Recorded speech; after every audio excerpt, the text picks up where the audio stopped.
Hi mga listeners and followers sa Yosinian Freedom World. My name is Bay Gamay. O karon na, another confession nga atong basahon ug ang title kay My Boss, My Future. Hi guys, it's me Jasmine. Call me Jazz. This story of mine may be common to all, yet different. I am 28 years old now. I will share my story nga I would never ever forget. Mabaliman ng kalibutan. Sugdan ako. Ako di ay kay usa ka dalagang bukid. Dili mi dato. Nakoy duha ka igsuon nga puros lalaki. I know dili tanan sa inyo naka-experience ug kalisod sama sa akong na-experience. Akong papa ni biya namo back when in my primary years. Nakita ajud nako kung giunsa pagbiya sa mong papa ang among pamilya. 13 years old ko that time. Sige ko gihilak nga dili unta mo biya akong papa pero dili na siya mapungan. Kaluoy sa akong mama, igo na lang sa paghilak sa kwarto namo. Wala siya nipugong sa akong papa nga nibiya. Dayon nakadumdum ko sa gipuy-an sa akong papa. Akong papa, nakakita og lain na bae nga OFW ni siya sa nurse sa gawas. Kay lagi, akong mama, dili siya sexy, dili sabay sa uso, kay pobre biya. Akong papa, magwapo jud siya, kay naliwat man ko. But unta, wala na lang unta. Gidalan ako akong mga manghod sa gipuy-an ni papa para magpakiluoy na balikan mi. Ako siyang giingnan, nga pa, please, ayaw na lang mi biyay. Kay luoy kay akong mga manghod, pati si mama. Pero sad to say, gahi kayo og ulo akong papa.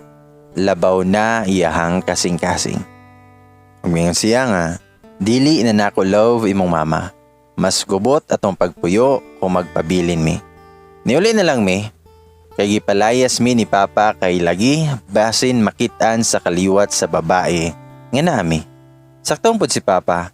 Okay na nga magbulag sila. Anha pa ko na-realize ang worth ni mama. Kay kung nasi papa, ulion lang mi og hubog. Sabay kulata niya ka mama. Laparo didto, sagpa adari, sipa nga wala sa lugar. Makaingon na lang ko nga, pa, patiya na lang ming tanan pa. Dili kay imuhang inanaon si mama. Patiya na lang mi. Wala man may bili sa imuha. Ayaw inanaa si mama. Someday, mobalik ra na sa imuha ang gipuhat nimo sa moa. Isog ko pag-abot sa akong mama. Ayaw bikla kay mukaon kog tao. Balag ikamatay na ako. Natoy time nga perting hilanat ni mama. Bughat niya nga perti niyang takig. Ako siyang giingnan, nga ma, dalon ka na mo sa ospital. Pag mitubag akong mama, nga ayaw na Diyas, watay kwarta. Wala ganita ikapalit og tambal. Perti taon akong hilak. Nagpakalimos ko sa kong ante. Nangayo ko og tambal niya. Mga taglagi og tambal, pero daghag yaw-yaw. Gitulo na lang nako akong kasakit og pride para sa akong mama. Og akong ginan akong mama, nga ma, ayaw biya mi biyay ma. Kayon saon na lang mi. Mitubag akong mama, nga kamo akong kusog Jazz. Ayaw kabalaka kay maokay ra ko. Halos dili mo kaon, kay wala pod lagi taro nga pagkaon. Mag-utang na lang ko og pinakbet, butangan rag isa ka sachet nga toyo og bitsin lamina. Og mingon ko sa akong mama, nga ayaw biya mi biyay ma ha. May pa ako na lang mamatay una kaysa ikaw. Dili lagi Jazz. Okay ra ko, makaya pa. Mo graduate pa ka og college og mag-uban pa ta uban sa imuhang mga manghod. Mo naingon sa akong mama. Dayon milabay ang mga panahon og high school na ko. Kapoy kayo, halos pila ka kilometro among baklayon para makaabot lang sa school. Ako rin taon agwan tahon. Bit-biton pa namo among tsinelas para didto na namo suoton sa school. Balik ra tawon among uniform. Usara ka sayal nako o usa ka upper. Pero okay ra, walay daghang labonon. Akong mama, gaumara, mais, saging, mga utan, usahay magbitbit mi gulay dito sa eskwelahan o ibaligya sa maestra para makapalit mi og sudan. Mao lagi nga pag-abot namo og school, grabe ka haggard kayo. Perti kasingot, sungogon pa yun mi og badyaw kay itom, og perti ka haggard tungod sa binaklay. Kasulay mi nga magbalon mi og saging og kamote nga nilungag para snack taon. Maulaw mong ko mag-recess kay ako'y walay makaon. Pag recess time, mugawas ko didto ko sa likod sa akong room og didto ko mukaon.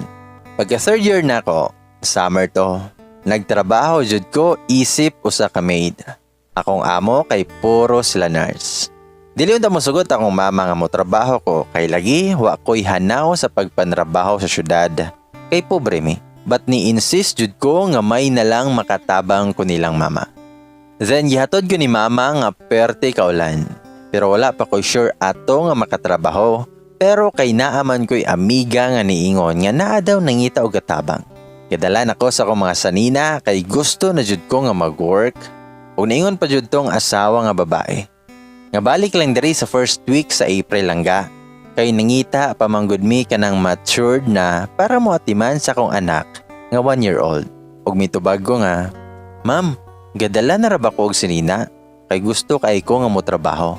Mitubag siya nga, "Langga, sorry jud kayo ha. Kay dili man jud pwede kay kabalo ko nga dili pa kakabalo mo atiman og bata." Ug nikalit og tubag akong mama, "Ma'am, kabalo naman na akong anak mo atiman. Kay siya man akong gisaligan taon nga magbantay siyang manghod. Kay mag-umami, niya siya ra in taon mabilin." Ug mitubag ang babayi, nga, "Ma'am, manang, sorry kayo, pero dili mi ka-sure manggod nga okay na siya.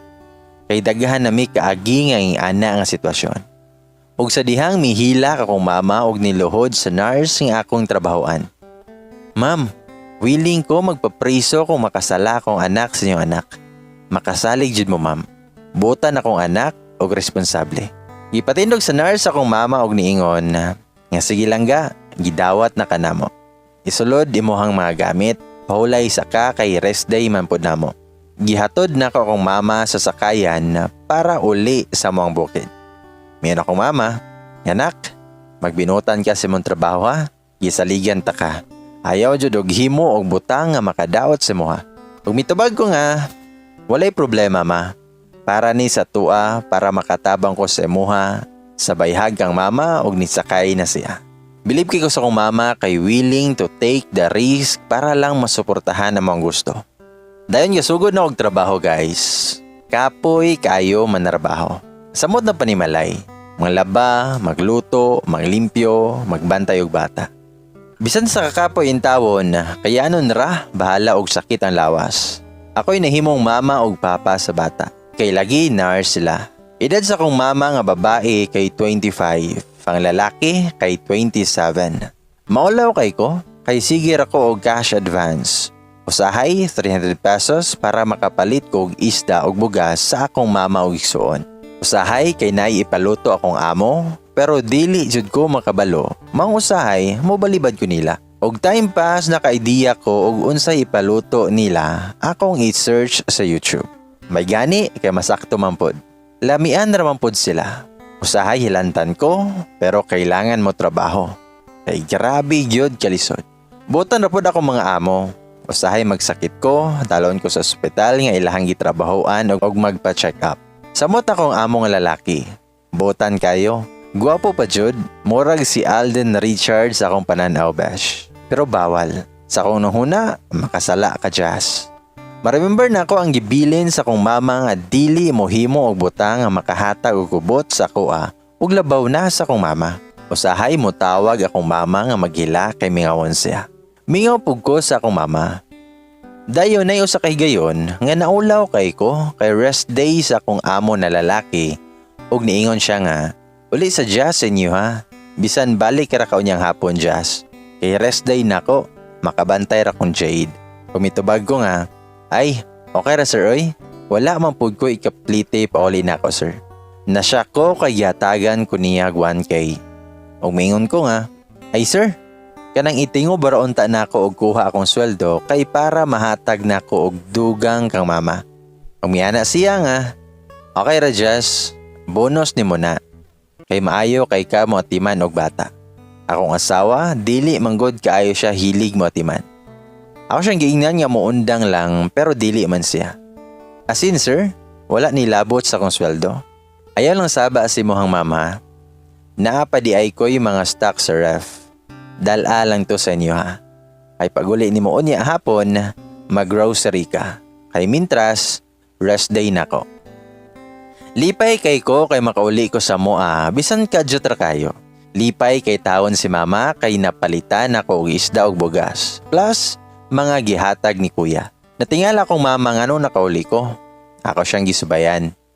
Ma, guwapo biya si Sir Mano. Butan pa jud. With twinkle eyes. Nakita na ko si mohang nawongnak nga nalipay ka. Pero ayaw biya jud himo og butang nga makaguba og pamilya. Lantawa, gibiyaan ta si mong papa. Kamo ang luoy. Busa magamping ka. Magbinuutan og magampo. Oo ma, nakabalo manggod ko. Wala manggod na sa kong nahuna. Ay kabala ka ma, magbinuutan ko. Mabot ra ang time para sa kuha, og time nga mahappy ra atong family. Dali ra kayo ang panahon, hapit na ting eskwela og nananghid nako sa kong amo nga muli nako. Dili unta sila mosugot nga mohawa ko pero need man jud nako. Ingon akong amo na nga babae, nga Jess, balik biya dere o gusto ka mo trabaho og mahuman ka og high school. Willing me mo tabang o mo dawat sa mo ha. Salamat kayo ma'am ha. Sige lang ma'am, 3rd year naman ko. Mobalik ra ko dere sa inyo.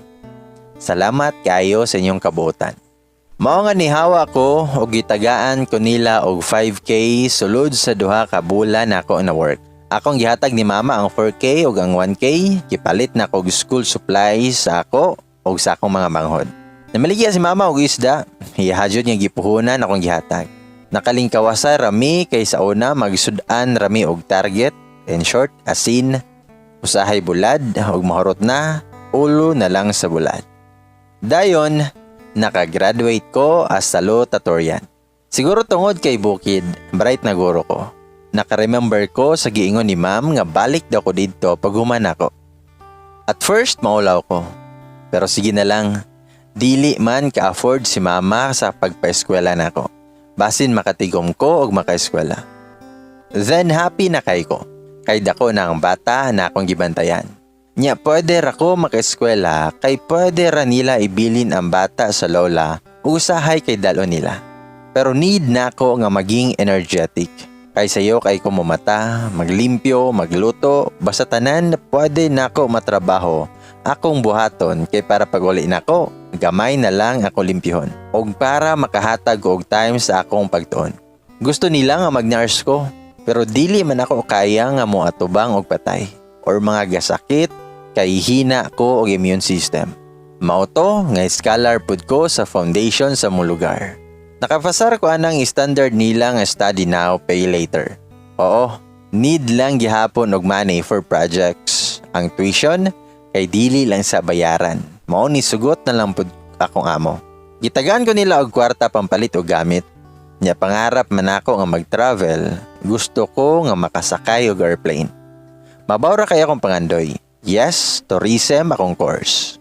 Puno kayo og problema usahay, kay maka-stress, makaingon ko what if, makaundang ko og magsakit. Or any reason nga makaundang ko, nya wala ko'y pambayad sa tuition. What if mo graduate ko nga dili ko makatrabaho? Usahay ma-down ko pero kaya ra lagi. O fighting ra permi. Then milabay ang panahon, graduating na ko ani na time. Timing kaayo kay gaaway-away akong amo. Makaingon ko nga dili lang unta ako makaundang og eskwela. Need kayo nako ni nga time kay graduating nako. Pero na okay ra sila. Sige manggod og gubog-gubog si ma'am. Tagdugay na muli. Sige kuyog siya daw nga high school batchmate. Kadaghan na niya gihimo. Usahay magmay-mahay siya nga nung si sir pa iyahang gipakaslaan nga wala daw challenge. Noon, butan kay si sir. Trabaho og sa iyahang anak rayod siya. Sige lang si ma'am og inaana, daily routine na niya. Ako, need na ko nga mag-OJT. Nag-OJT ko sa Baguio. Niya need kayo og dako-dako na money. Uniform, mga gamit, food, allowance, basta daghan kayo. Night time nga nakitaan ko ni sir nga gihinuktok sa sala. Kadlawon man to, niya mag-CR guro siya. Niya nag-ask siya nga nung mata ko. Tubag ko niya, yes sir, na-stress ko. Taghan kay kong problema. Makaundang man guro ko ani. Kung nangutana siya nga naman Jazz, need man gud nako mag-OJT sir.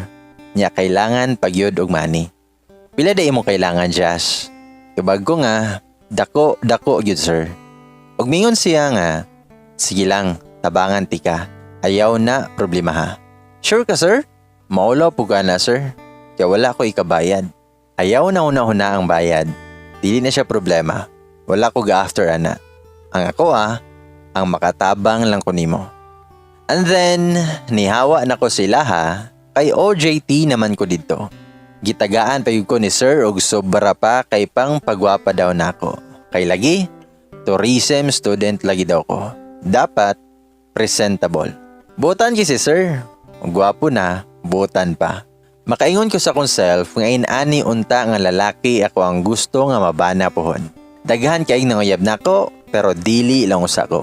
Kay gusto nako nga matupad akong mga pangandoy. Daghan kaayo nga gwapo ug mga gwapa. Maulaw ko pero ingon sa kong mama nga gwapa ligi daw ko. Taas akong buhok, ni puti-puti pud biya ko. 5'6" akong height.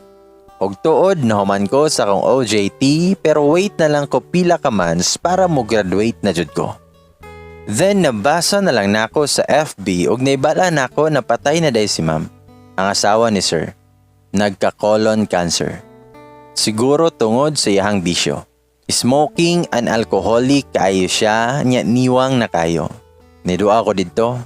Luoy kay akong alaga kay sige ra og hila katubang siyang mama. Naabot ko nya perte niya kalipay. Noon, mura na pud nako og anak si Jade. Dako na dayon buutan pa jud. At last nagkita mi ni sir. Klaro kayo siyang naong nga gagol. Stress yung naong. Loy biya si ma'am. Buutan kayo nga nung siya pa ang gikuha. Human sa lubong ni ma'am, nakiusap si sir nako nga if pwede, mo trabaho sa ko og balik sila ha para na ay makahatod sa bata sa school.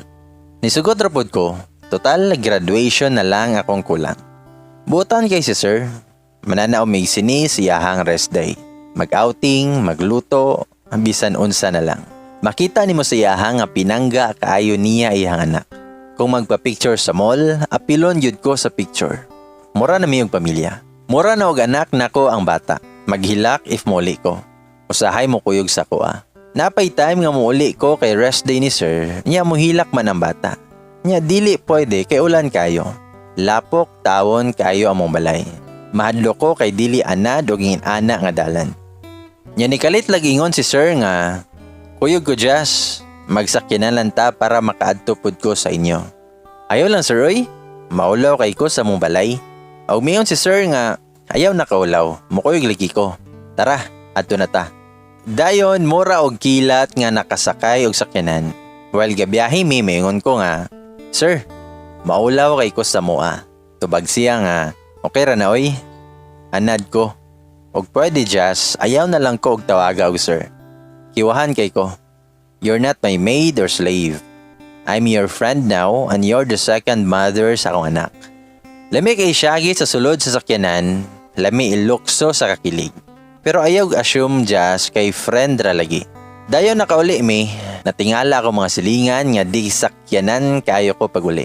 Naulaw kay ko, bati kay migbalay, kubo ra jud. Nagluto kog manok Bisaya besh o gisagulan og kapayas, mora ang madali-dali. Og mingon si sir nga, lami lagi Jazz, kitsa galuto. Ako sir oy, lami ra di ay. Ayaw na lagi pag sir, Cedric na lang. Sige sir, ikaw bahala. Aw Cedric. Dayon mi katawa ko. Pagbalik na mo, next day kay graduation na. Na akong mama og gisuon nga nitambong sa akong graduation. Naulaw ko kay ni rest day jud si sir kay mo tambong sa graduation. Pasalamat yo kay Lord nga iyaha kong gitagaan og kusog og knowledge to fight for my dreams in life. Happy kay ko, masapi akong mama. Ako mga classmate, chismosa kayo. Kay kinsa daw ning Alden Richard nga akong kauban. Regards daw sila. May okay rapod ko. After graduation, gidala mi ni Sir Cedric sa usa ka restaurant. Nagpa-reserve siya og room tapos naapay tarpaulin. Og naulaw kay ko besh, kay gi-appeal jud niya ang picture namong tulo sa iyang anak. Haba ng hair ko. Napiyod siya gihatag na gift sa kuha. Umiyan siya nga, open it just. Giabrihan po nako og lipay kay ko. Na surprise kay ko. OMG. DSLR best. Canon. Naingon ko nga, Sir, sobra na kay ni Sir oy. Maulaw na kay ko. Intubag siya nga, nope Jazz. Gusto ko nga mag-travel ka o gamit kay na nimo. I want you to be happy. Gusto ko every travel nimo maka-remember ka sa moa. As your family, go live your own life and catch your dreams. Nakahilak jud ko og nahag na ako si Sir. Kanang happiness nga karon ra nimo nabate. Happiness nga dili makuha sa uban. And Jazz, nabayaran na nako imong tuition sa school. No need to worry about it.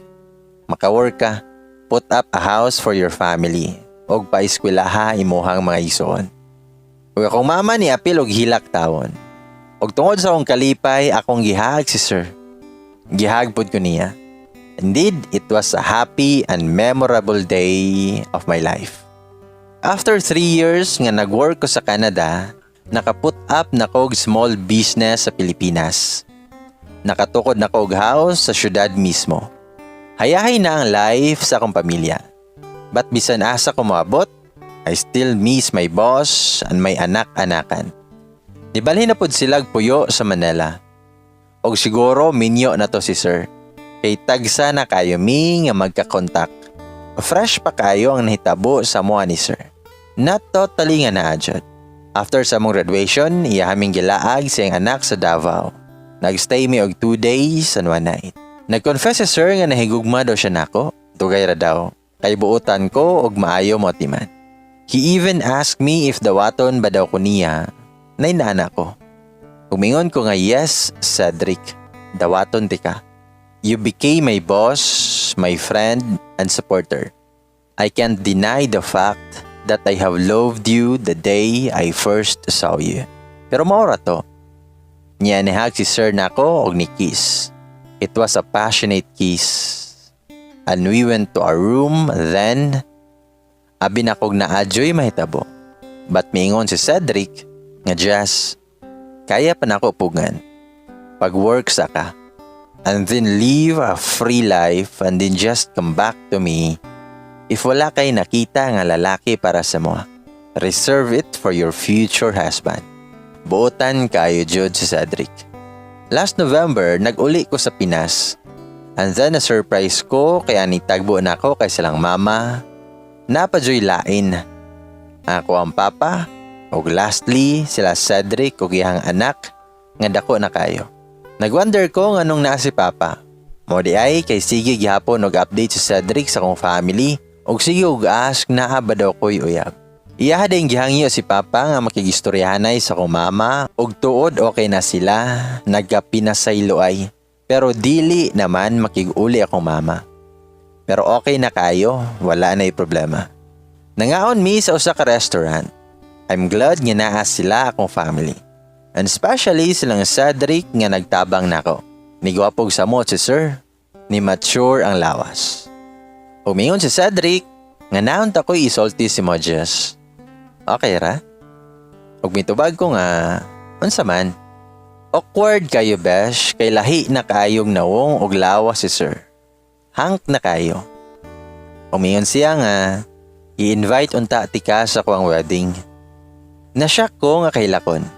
I told myself not to fall in love sa uban kay ingon siya nga mobalik ko basta wala ako'y higugmaon nga lain. Natulala ra ko og miingon nga unsa man na Sir? Nidool siya og nitingog si Jade. Will you be my mother, Tita Jazz? Please. Ug mitubag ko nga, Jade, I'm sorry baby. Your daddy will get married soon and then you will have your new mommy. Nilingi ko ni Cedric nga awkward kaayo akong smile. Og siya kay katawara. Nga lami kaayo bunalan. Di ba Jess, nakadungog ka sa akong anak? Gusto niya nga mahimo kang mami. Will you be my wife, Jazz? I have waited for you for so long. But it's okay. At least, you came back. No more reason, Jazz. Wala ko'y uyab. Wala ko'y asawa. Pag mitubag ko nga, yes, yes, oo na Cedric. Oo. Ihag mi tight, apil po diyang anak. Ay, among anak day. Gikasal mi last January. Iyahang gipili ang January na month. Kay it's a good start daw. Si Sir kay lahing Philam. Kay iyahang papa kano. Dayon wala lang sila gausa kay iyahang mama o papa. Naapoy clothing business sa gawas. After a wedding, honeymoon sa Boracay. Babe, pumitubag ko nga, yes babe. Umingon siya nga, did you preserve? Nangutana ko og, what? The something. Og may katawa ko. What if nawala na? Itubag siya nga, if that's okay Jazz, happy pod ko. Imor ko nga gidawat, bisan ni ani ang naitabo sa ko. Umiingon ko nga, thank you so much, Cedric, for giving me a good opportunity. You pushed me to my dreams in life. You became the bridge to my future. And, ugmingonta na siya nga what? Ugmingon ko nga, there's no reason for me para ihatag sa uban ang naka-reserve na para sa kong husband. He smiled like mura na ko niya o kaunon. We spent the rest of the week sa among honeymoon. And now, we are living together with his first son. Wala na'y kulang. Perfect na kong life. Makaingon ko nga grabe kaubuutan ni Lord. With Him, nothing is impossible. Mundang na po siya pagka-nurse, mag-migrate na mi pa Canada. Dito na mi mo work. I'm 2 months pregnant now. And happy kay ko nga God wants us to strive for our future. Kung gusto, may paraan. Kung ayaw, may dahilan. Salamat kay Lord for giving this wonderful life of mine. And happy family. Thank you kayo sa mga listeners, sa mga naminaw karon. Jazz.